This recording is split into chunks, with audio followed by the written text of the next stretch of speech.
It is 6:06. We have a special meeting tonight for RTM District 1. We are here to discuss the impact of the state's most recent redistricting plan. And we have some invited guests here tonight. We've got Frank Kemp from TGSNA.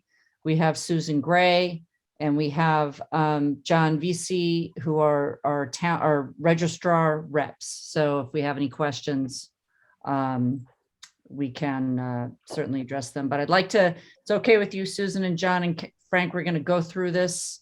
Patty, Lois, and I have sort of pulled together what we hope are the high points, take you through it, the impact and why it's happening. And if you wouldn't mind just standing by, and if you guys, if you're not speaking, if you wouldn't mind being on mute, that would be great. So Lois is going to share the screen so that you hopefully will see the little PowerPoint that we put together, and see if you're able to do that. There we go. So and raise your hand or stop me, jump in, interrupt if you want me to stop anywhere. So the state has redrawn some lines for voting purposes only. We are going from basically, my understanding is 1 senator, 2 reps to 2 senators and 2 reps. Is that correct? Anyone? If I'm wrong, please stop me. So 3 senators, Jenny. 3, sorry. We're going to 3. Going to 3. So what that does is it impacts a couple of the districts. It'll impact District 1 and 3.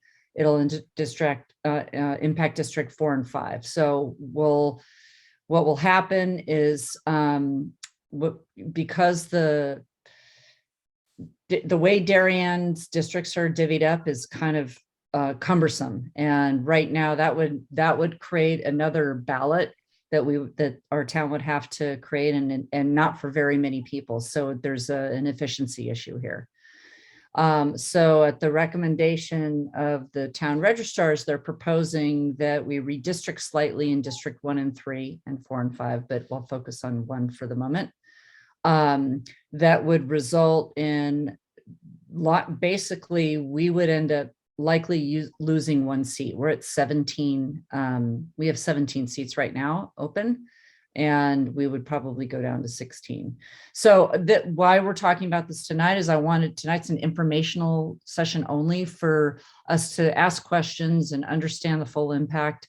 This is going to be presented to the RTM for a full vote on Monday, the February 28th, when everybody gets back from break. So that's why we're trying to get this meeting in early so you can kind of sit and marinate in it and think about it.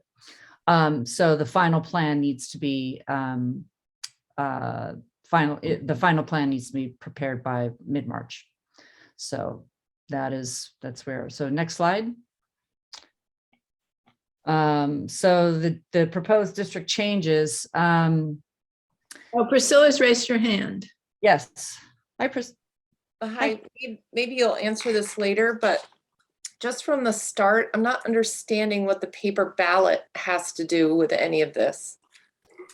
Okay, so my understanding is because where the lines get drawn in District 1, we would end up having 4 different ballots, because depending upon your street, you might have any combination of a House senator and a House rep to vote for. So it's like you would almost, they were talking about color coding almost ballots, because if you walk into 35 Leroy and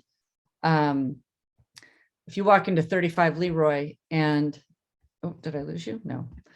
You're going to, and you might have a yellow ballot that votes, that you get, Senator A and House Rep B, and the other person who lives in District 1 but is on another side of the line, gets Senator B and House Rep A. And so it's really kind of confusing on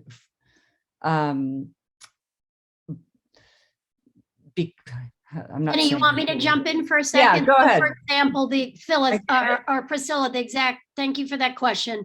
So it's, the ballots would be 26/125. Another section would be 25/125. Another section would be 26/141. And another section would be 25/141. So you can imagine the amount of work just inside 35 Leroy, where we will be voting, to have all these different sections, like, oh, do I, you're going to go to one table, they're going to be so nervous that they give you the right ballot to go ahead, and so there's no confusion. So Okay. that's basically, we're all going from one ballot that we always voted on in District 1 and everywhere, to, it just so happens that District 1 got carved up the most into 4 different sections. It was clear that the House and the Senate never really chatted, and we unfortunately kind of bear the brunt of that. And so this is a way to make things more efficient for the poll workers. There's some cost savings in it, and it's, there's nothing we can do about it. They've already divided it up. We're just trying to make it easier for our whole voting system here in Darien. Thank you. Okay. And Thank you. I'd like to add that you will see the maps as we go through the presentation. And when you get to the end, you go, You'll see it. okay. You'll get it. You have to wait. It's Yeah. really a disaster. It's very inefficient. And so it's on us to try to make it as efficient as possible. But they carved us up into little pieces, is what happened. So there, an estimated 182 registered voters in District 1 would actually move to District 3. And those streets, Rockwell Lane, Sherry Lane, the odd number homes on Hollow Tree Ridge Road, Timber Lane, Hunt Road, Inwood Road, only the even numbers, and Crooked Mile would be impacted. And then there's an estimated 175 registered voters would move from District 4 to District 5. And those are the streets that would be impacted. So if you look at the little chart at the bottom there, these are, this is what the voter address book. So when you go in, they've got the books of, and they mark off all the, when you go to turn in your ID and vote, they look up your name and address in the book. So that's the way district would be, it would create a lot more. As Patty said, we're impacted the most. So we're looking to make that as efficient as possible. So next slide. Jenny, just real quick, I'll make sure we're clear on the two points here. One is there are things that happened at the state and Senate level that are carving up. And then these are recommendations from Darien that we're going to vote on to ultimately make that process easier and more efficient and cost savings. These are decisions that aren't related to the state, but are local decisions that we're making. That's correct. Okay. Yep. That's exactly right. Next slide. We've got, so the impact on the district, on RTM district reps. This is our estimated count. Right now, District 1 has 17 reps. We'll likely go down to 16. And District 4 will be impacted as well. They'll likely go down to 16, and that one rep would move over to District 5. So, and this is, it's preliminary, subject to final numbers, but that's what we think is going to happen. So, I don't know if you want to spend any more time on this slide, but we can always come back to it. Next slide, Lois. Before we do that, I think the point we want to make is there are 2 people affected by this in our district. I was going to get to that. Go ahead. No, do you want, go ahead and then start it, do it. Yeah, no. So what that does is we have 2 people. We've got, it's basically will affect Jeff Kraus and Colin Kelly this year because of their addresses. Jeff Kraus, because he caucused in and his term is up in November, he would have to rerun. He would have to run for a seat and now in District 3 going forward after November. But if the change happens now, he'll still act as a District 1 rep until November, and then he'll have to run in District 3. Colin stays put. I think you've got one more year left, I think, on your term through November 23. So you act like District 1, but so you won't lose your seat, but you will eventually move over to District 3. I think they're coming after the Hoyas, Jeff. I know. They circled us. Right? Yeah, it's yeah, I don't know what to say. We'll throw you guys a big party. Right. Don't So leave the that- RTM. One point that Krista frequently makes when we're talking about this is that they will not have to get a signature of 25 people. They will just be able to sign up and say, yes, I want to run again.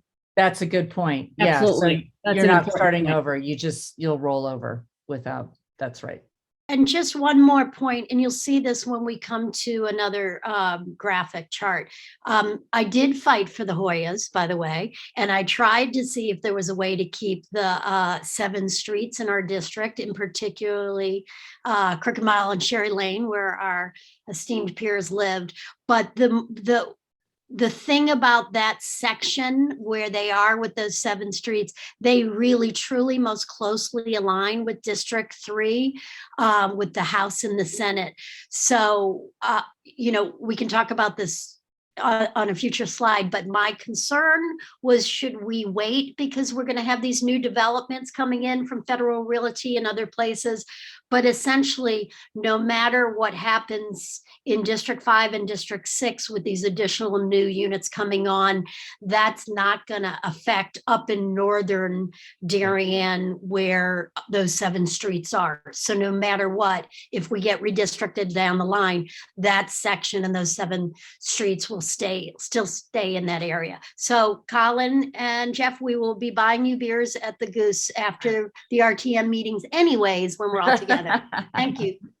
Lois, maybe we should jump ahead to that slide so that I'm we going to just skip these 2 and go just to the skip that. Yeah, skip that and we come back. So here's what Patty was talking about. You see that green area in District 3, that green area is the proposal that's currently District 1. This is what it looks like under the new lines is District 3. And then down on the bottom, you see the green section in District 4. The proposal is to absorb that in District 5. So the developments that are happening are very close along the border there of, a little further down there. Yep, right along that black line, because it's basically Norotan Heights train station and Federal Realty.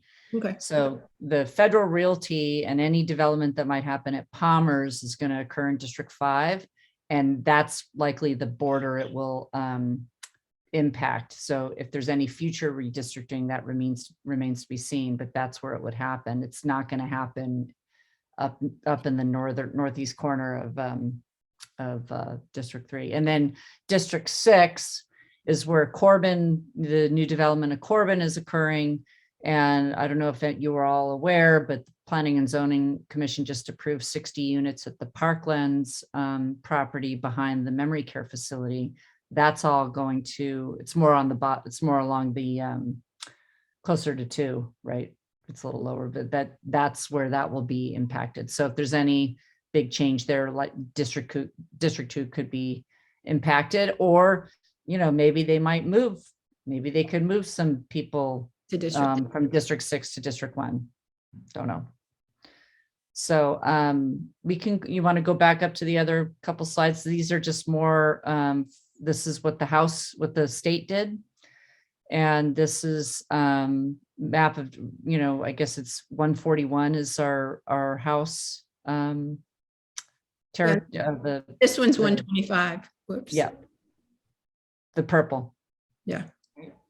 Yeah. And that's the upper, that's our District 1. So again, they know we love New Canaan so much. So we're having that section is sharing the 125 house. Right. Yeah. And then when you flip to the next slide on the Senate, this is the crazy part where you see 3 different sections. Yep. In white comes all the way down. You can take them through that if you want, Jenny. No, you've got it. So you. in Okay, it's Darien, just, you've got yeah, the white is three- Westport, Wilton, Darien, all the way through. Then the purple is the Norwalk and Darien for Senate 25. The white is Senate 26. The purple is Senate 25. And then the gray area, Stanford and Darien, is Senate 27. So that's some kind of crazy line drawing. chopping up, but there's nothing we can do about it. So we're just trying to manage the best we can with what we have in our particular area in Darien. Right. So, yep. Does anyone have any questions? Well, do you want to do this one? Or you want Yeah, I just wanted to make sure no one's confused, because I was in the beginning. So this is really the impact, right? What's the RTM projections for representatives, right? So we have District 1, it will likely move from 17 down to 16. 2's unchanged. 3 will gain a rep. 4 is getting combined, and will lose 1, and District 5 will pick up their 1, and 6 remains at 17. So the box on the right, the hypothetical future modeling of the redevelopment, we thought about like, okay, so what happens if 150 new voters come in? So there's about, coming into Norotan Heights, the Federal Realty Project, there's about 122 units. And I don't know how many in Palmer's, we didn't even consider that. We have a voting, I believe the number is 69% of Darien residents are registered voters. It's pretty high percentage. And so what we did was 15,322, or sorry, 15,072 divided by roughly 22,000 people. So if on the 122 units, and maybe Palmer's would be, let's call it 50. I don't even know if that's might be right. Jenny, Yeah. the number I've heard, there's 300 units across the 3 developments. Yeah. Okay. Right. So if it's 150 units coming to District 5, that might swing it. They may pick up 1 more rep. And subsequently, if 100 new registered voters showed up in District 6, that might result in, that doesn't really move the dial, right? So the impact of the redevelopment based upon, if you think about our history and our track record of how many people actually register to vote, District 5 might pick up another person down the road. We won't know that until look at the developments, not even, who knows, they're probably a year away from leasing up and could be longer. And same with, we're probably 1 to 2 years out from really knowing what the occupancy and what the voter registration looks like. So, but those, along those lines, what I learned as we've been going through this process is that in the past, the Register of Voters has, because the philosophy they were working under was to try and keep a balance across the different districts, and they would redistrict a few streets here and a few streets there to try and keep this in balance. So this is just, if nothing changes and these things come true, this is what this would look like. But this is not what we anticipate, because usually the Register of Voters move some people to balance it. Right. But this just gives us a feel for what's going on looking forward. right. We wanted to think about what could actually happen with the new multifamily units coming in. So this is our. And I will just say 10 years ago, District 5 was redistricted. For example, Jack Davis, Adele, and I were all together, and Jack and Adele ended up in District 3. I moved over to District 1. The cutting line, I'm on Hanson Road, the cutting line was basically at the high school. So Mark Adeletta and I were all together, but he lived on the one side of the high school, I lived on the other, and we were divided across. The reason I bring that up is with all those units coming in to Federal Realty, and Palmer's, whatever that number is going to be, that is perhaps likely that we go into District 5 again. So there's some movement because that's where a number of units are. But again, that's down the line. Krista and John and Susan, will be the ones who will be letting us know that, a year or two or whenever down the line. Thank you. And everybody survived the redistricting, by the way. And here's sort of the recap that I don't need to read to you, but that's if you have to go back and digest it. District 1 will still vote at 35 Leroy. District 6 will probably have to move. There's no changes into any of the terms of the RTM members. And like we said, incumbent members will continue to serve the term to which they were elected and represent that district in which they reside and for which they were elected. So there's, we're nothing changes really until your term is up. And that's, I think that's it in a nutshell. I don't know. I looked very hard at this to think about, well, I don't understand how they drew the lines they did, but I don't see a material impact.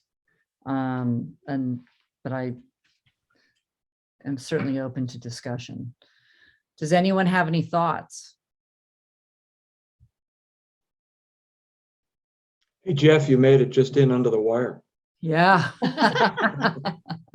The fact that you don't have to go get any more signatures is a great thing, right? Exactly. I didn't think I'd been here long enough to offend anyone. So Yeah. So Great job, Jenny. Jenny, I get some proof supporting you, Jeff. Jenny, thank you for doing all this. And Patty and Lois too. out. They're our rules chair. They were rules reps. They alerted us, and nobody's get kicked out. I need to ask Patty at some other time if they kicked out Jack Davis, since I'm hoping he's listening in. So that would be a different story. But other than that, I think we're just adjusting to the circumstances that are imposed on us. And I don't think it's a major change for all of us. Bert, the only concern for me now is that, I don't know if y'all know, Bert was the top vote getter in the election year when we all ran. And so, now you're going to be down 182 votes that go into Jack's district. So we're going to have to hustle those for you. We still want you number one. I will fight him tooth and nail. Okay. He has no chance. Okay. I will. the gauntlet has been thrown down. Okay. Probably Jack is behind all of these things. So. I want to thank Susan and John for all of their incredible, and Krista and Frank Kemp for all his hard work. Because as confusing as we all look at it, they've been living this for a long time and really have focused it to a point where we can actually come in and just summarize it and say, hey, this is what's going on. Exactly. We're very grateful for all the work that you've all done on this. Absolutely. Thank you, Lois. Thank you. Absolutely. Well, I was hoping it would be a quick one, 30 minutes. Colin, you get to go to your high school hockey. Oh, I wish it was high school. It's 11 and 12-year-olds. Oh, So Congrats. Yes. that's why I'm on a hard stop, as I was told, no dawdling, okay. Well, I don't think. Thank you. We have I think when we we'll see this come on the in the agenda for the RTM meeting on the 28th. I just wanted you all to be prepared. And if Frank and John and Susan, if I misspoke about anything, please let me know, and any more questions, we can forward them along. Jenny, did this final I'd like to go to everyone? thank Jenny for putting this together. It serves as an excellent dry run. Team effort.